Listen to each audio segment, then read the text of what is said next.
मित्रों, आज के इस वीडियो में हम डिस्कस करने वाले हैं रेवेन्यू मॉडल्स के बारे में। रेवेन्यू मॉडल्स जो होते हैं ना, वो काफ़ी ज़्यादा इंपॉर्टेंट होते हैं जब आप अपने स्टार्टअप का कोई भी प्रोडक्ट लॉन्च कर रहे होते हो। तो ये काफ़ी ज़्यादा दिक्कत सी प्रॉब्लम होती है अगर आपके पास एक सही रेवेन्यू मॉडल ना हो तो, राइट। क्योंकि आप अगर कोई प्रोडक्ट बना रहे हो, उसे मार्केट में जनता के लिए लॉन्च कर रहे हो, तो आप उस प्रोडक्ट से पैसे कैसे कमाओगे, ये डिफाइन करना काफ़ी ज़्यादा ज़रूरी होता है। और ये डिफाइन करना ही यानी आपको अपना रेवेन्यू मॉडल बनाना होता है। रेवेन्यू मॉडल आपको हेल्प करता है आपके बिजनेस के अंदर की जितनी भी रेवेन्यू स्ट्रीम्स है ना, उसे मैनेज करने के लिए। तो आज इस वीडियो में मैं आपको टॉप 7 रेवेन्यू मॉडल्स बताने वाला हूँ जो बड़े बड़े स्टार्टअप्स, बड़े बड़े बिजनेसेस इस्तेमाल करते हैं। इवन आप भी अपने अर्ली स्टेज स्टार्टअप्स के अंदर इन सारे रेवेन्यू मॉडल्स को बड़े अच्छे से इंप्लीमेंट भी कर पाओगे, और इन सारे बिजनेस मॉडल्स को मैं एग्जाम्पल के साथ समझाऊंगा। तो मेरा नाम है ऋषिकेश टोमरे, आप देख रहे हैं मास्टर इन एंटरप्रेन्योरशिप।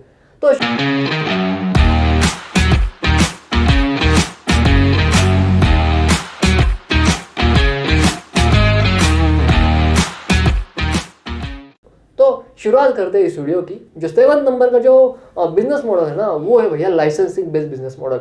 अब लाइसेंसिंग बेस्ड बिजनेस मॉडल के अंदर होता ये है कि ज़्यादातर कंपनियां जो अपने सॉफ्टवेयर इनोवेशन करती है या फिर जो भी प्रोडक्ट इनोवेशन करती है ना, उस प्रोडक्ट को मार्केट में बेचने के लिए एक तरीके से वो जो है ना, वो लाइसेंसिंग बिजनेस मॉडल का इस्तेमाल करते हैं। जैसे कि अगर मैं आपको एग्जांपल लूँ तो कुछ कंपनियां जो कि है पॉज बनाती है, यानी कि क्या बनाती है, पॉइंट ऑफ सेल सॉफ्टवेयर बनाती है रिटेलर्स के लिए, रेस्टोरेंट्स के लिए, या फिर किसी क्लोथिंग स्टोर के लिए, यानी कि रिटेल स्टोर्स के लिए जो है वो कंपनियां जो है वो पॉज के सिस्टम बनाती है, यानी कि पॉइंट ऑफ सेल के सॉफ्टवेयर बनाती है जो बिलिंग के सॉफ्टवेयर होते हैं।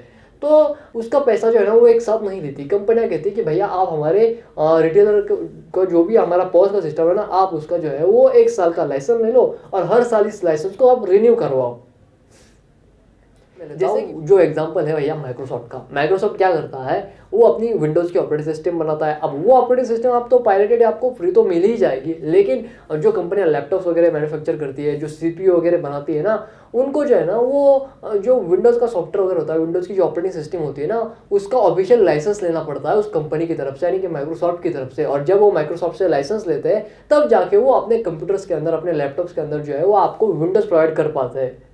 तो ये होता है लाइसेंसिंग बेस्ड बिजनेस मॉडल। ये होता है एक तरीके का लाइसेंसिंग बेस्ड रेवेन्यू मॉडल। इसे आप बिजनेस मॉडल के तहत भी देख सकते हो, राइट। क्योंकि ये 2 in 1 होता है। ऐसे कई सारे बिजनेस मॉडल्स है और कई सारे रेवेन्यू मॉडल्स है जो कि 2 in 1 में चलते हैं। वो आगे चल के मैं आपको एग्जांपल देते देते समझा दूंगा। तो हमारा जो 6 नंबर का रेवेन्यू मॉडल है ना, वो है भैया पे एज पर यूज। मतलब कि इस रेवेन्यू मॉडल के अंदर जो है वो आपने जितना इस्तेमाल किया, जितना आपने सर्विसेज का इस्तेमाल किया ना, आपको उतने के ही पैसे देने हैं। जैसे कि मैं आपको एग्जांपल लेता हूँ फायरबेस का। अब फायरबेस क्या है, ये एक गूगल की कंपनी है जो क्लाउड प्रोवाइड करती है। क्लाउड के ऊपर डेटाबेस जो है वो एप्लीकेशन बेस्ड कंपनी हो, app based, web based company जो होती है, स्ट्रीमिंग प्लेटफॉर्म जो होते हैं ना, उनको प्रोवाइड करती है अपने यहाँ पे एक स्पेस जहाँ पे ये अपने डेटा को स्टोर कर सकते हैं। तो ये कंपनियों को कहते हैं कि भैया देखो, आप क्या करो, आप जितने भी आपका डेटा होगा, आप जितने भी आपका डेटा आपकी यूजर्स इस्तेमाल करेंगे, आप बस उतने ही डेटा के पैसे दे दो, आप ज़्यादा के पैसे मत दो।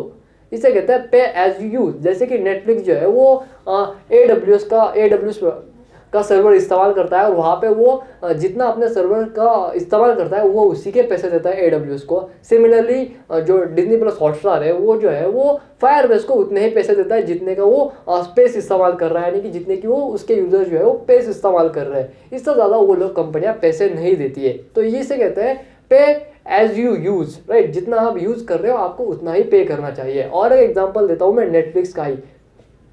रिसेंटली एक न्यूज़ आई थी कि नेटफ्लिक्स ने जो एक नया फीचर लॉन्च किया है। फीचर जो है वो आप उसकी जो सब्सक्रिप्शन वगैरह लेते हो ना, आप उसे एक तरीके से पॉज कर सकते हो। अब कैसे, मैं आपको समझाता हूँ। बड़ा आसान तरीका होता है, इस चीज़ को मैं समझाने की कोशिश करता हूँ। देखो, अब मान लेते हैं आपने नेटफ्लिक्स की जो है वो 12 महीने की यानी कि 1 साल की सब्सक्रिप्शन ले ली। अब आपने जब 1 साल की सब्सक्रिप्शन ले ही ली है, तो आप भले उसे देखो या ना देखो, आपके जो है वो पैसे कट जाते हैं। लेकिन जो नेटफ्लिक्स में नया फीचर लॉन्च किया है ना, वो है भैया, उसके अंदर जो है आप जितना देखो ना, आपने एक बार नेटफ्लिक्स खोला, आपने देख लिया, उसके बाद में आप अपनी सब्सक्रिप्शन को एक तरीके से पॉज कर सकते हो। उसके बाद में आपके जो है पैसे नहीं कटेंगे, राइट। वो मतलब क्या, अगर आपने 6 महीने नेटफ्लिक्स खोला भी रहे ना, तो 6 महीने के पैसे आपके नहीं कटेंगे। जब आप 6 महीने बाद उसे रिज्यूम करोगे और जब आप वापस से स्टार्ट करोगे ना, तब आपके पैसे वापस से कटना स्टार्ट हो गया हर मंथली बेसिस के ऊपर। मान लेते हैं आपने 2 महीने नेटफ्लिक्स का यूज़ किया, तो 2 महीने के ही पैसे कट जाएंगे। अल्टीमेटली अपना सब्सक्रिप्शन जो है वो हर 199 पर मंथ के हिसाब से ली हुई है, तो आपके जो है वो 2 महीने की सब्सक्रिप्शन कटेगी। उसके बाद अगर आपने रिज्यूम कर दिया, सॉरी उसके बाद में अगर आपने पॉज कर दिया तो उसके बाद आपकी सब्सक्रिप्शन नहीं कटेगी। जब आप उसे रिज्यूम करोगे, वापस देखना स्टार्ट करोगे ना, तो उसके टिल मंथ, उसका मतलब अगर आपने 1 महीना यूज़ किया तो उसके बाद ही मतलब उसी महीने की आपकी जो है वो कॉस्ट कटेगी। तो ये जो है ना, ये एक तरीके से पे एज यू यूज़ का रेवेन्यू मॉडल है एक तरीके से, राइट। आप देखते हैं नेटफ्लिक्स इसे इंडिया में कब लॉन्च करता है। ये बात एक तरीके से रूमर्स थी, लेकिन हमें देखने को मिलेगा जब ये इंडिया में आएगा।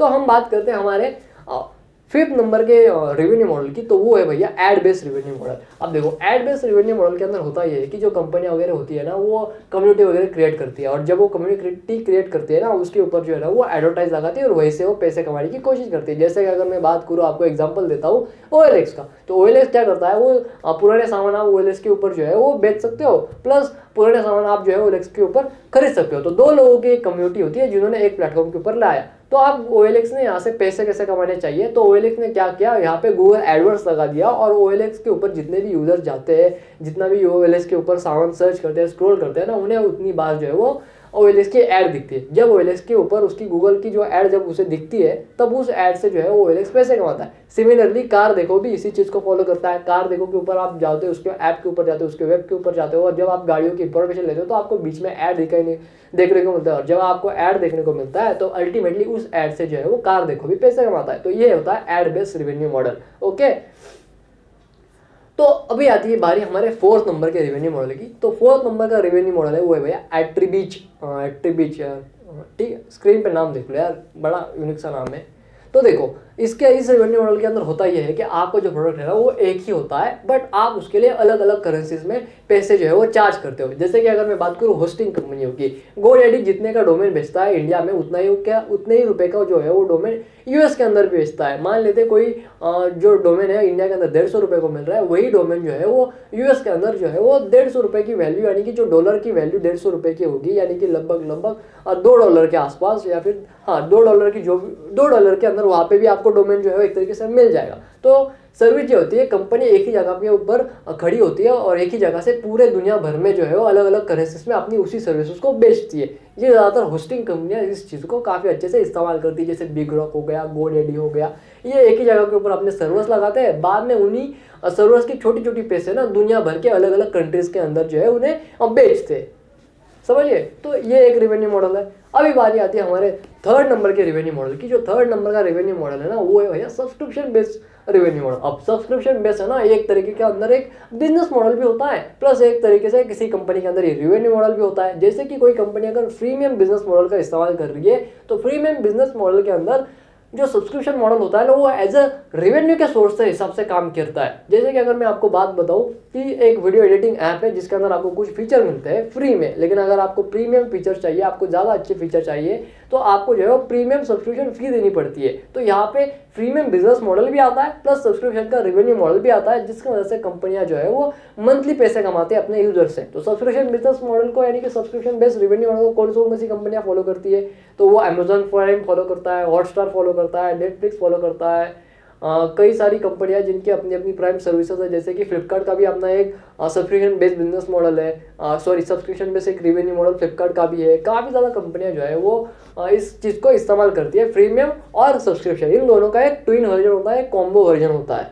तो ये होता है सब्सक्रिप्शन बेस्ड रेवेन्यू मॉडल। अब सेकंड नंबर पे आता है वो है भैया कमीशन बेस्ड रेवेन्यू मॉडल। अब कमीशन बेस्ड रेवेन्यू मॉडल के अंदर होता ये है कि यहाँ पे मैं आपको एग्जांपल लेता हूँ एफिलिएटिंग मार्केट का, राइट, एफिलिएट मार्केटिंग का। तो Amazon एक कंपनी है जो एफिलिएटिंग मार्केटिंग प्रोवाइड करती है, एफिलिएट मार्केटिंग जो है वो प्रोवाइड करती है। यानी कि क्या, जब कोई इन्फ्लुएंसर अपने वेबसाइट के ऊपर ब्लॉग वगैरह लिखता है किसी प्रोडक्ट वगैरह के बारे में, अगर यूजर उस इन्फ्लुएंसर के लिंक से उस प्रोडक्ट को परचेस करता है ना, तो उसे मिलता है कमीशन। तो उस कमीशन को कहते हैं कमीशन बेस्ड रेवेन्यू मॉडल। समझ गए, बड़ा आसान है। अब पहले नंबर का जो रेवेन्यू मॉडल है ना, वो है भैया मार्कअप रेवेन्यू मॉडल। अब मार्कअप जो रेवेन्यू मॉडल है ना, उसके अंदर होता ये है कि ये एक तरीके से जो मैन्युफैक्चरर्स वगैरह होते हैं, FMCG कंपनियां, जो कंपनियां जो है वो डिस्ट्रीब्यूशन सेक्टर के अंदर आती है, रिटेल सेक्टर के अंदर आती है, वो कंपनियां जो है ना वो मार्कअप बिजनेस मॉडल यानी कि मार्कअप रेवेन्यू मॉडल का इस्तेमाल करती है। अब होता ये है कि मैं आपको एग्जांपल का समझा देता हूँ। एक XYZ जो है वो एक मैन्युफैक्चरर जो ABC प्रोडक्ट जो है वो बनाता है। अब ABC प्रोडक्ट को वो बनाता है 140 रुपये के अंदर, और सॉरी ABC प्रोडक्ट की जो उसकी ने जो MRP रखी है वो है भैया 140 रुपये, लेकिन उसकी जो कॉस्ट उसे आ रही है वो आ रही है 90 रुपये, लेकिन वो होलसेलर को बेच रहा है 100 रुपये में, और होलसेलर को बेच रहा है, होलसेलर जो है वो रिटेलर को बेचता है 120 रुपये में, और रिटेलर हमें बेचता है 140 रुपये में, और 20 रुपये रिटेलर का मार्जिन, 20 रुपये होलसेल का मार्जिन, और 10 रुपये कंपनी का मार्जिन। इसे कहते हैं मार्कअप रेवेन्यू मॉडल। एक तरीके से मैन्युफैक्चरिंग कंपनियों के लिए होता है, जो कंपनी FMCG सेक्टर के अंदर होती है ना, ये उनके लिए एक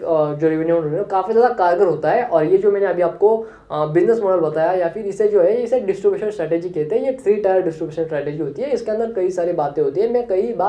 मैं अगली बार इसके ऊपर एक डिटेल में वीडियो जरूर बनाऊंगा, डिफरेंट टाइप्स की डिस्ट्रीब्यूशन स्ट्रैटेजी होती है उनके ऊपर।